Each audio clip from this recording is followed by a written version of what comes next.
ये आपके और अफान भाई के जो सुनहरे ख्वाब है ना, अमतुल भाभी इन्हें कभी पूरा नहीं होने देंगी।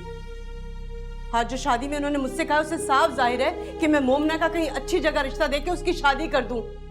हर चीज साफ जाहिर है, सब कुछ पता चल गया है, लेकिन आप है कि हर अच्छे रिश्ते को मना कर देते हैं। भाई, अफान को कैसे इनकार करूं? उसकी खुशी भी तो अहम है मेरे लिए। उससे कोई मशवरा करता हूं तो वो साफ इनकार कर देता है। अफान भाई की मोहब्बत में हम अपनी बेटी की जिंदगी को अजाब बना दे, ये तो कोई अक्लमंदी ना हुई। देखो,